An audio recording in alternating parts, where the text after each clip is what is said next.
வடகிழக்கிலே தமிழ் மக்களுடைய இந்த குடித்தொகை நிலைப்பாடுகள் அல்லது குடித்தொகை அந்த அமைப்பு என்பது அப்படி இருக்கிறது தற்பொழுது?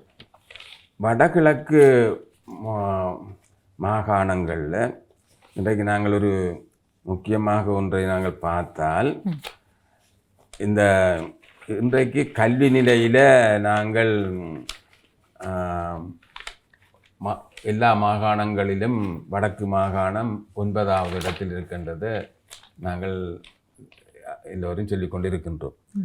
அதே மாதிரியாக சனத்தொகை அடிப்படையிலும் 9வது மாகாணம். சரிதானே?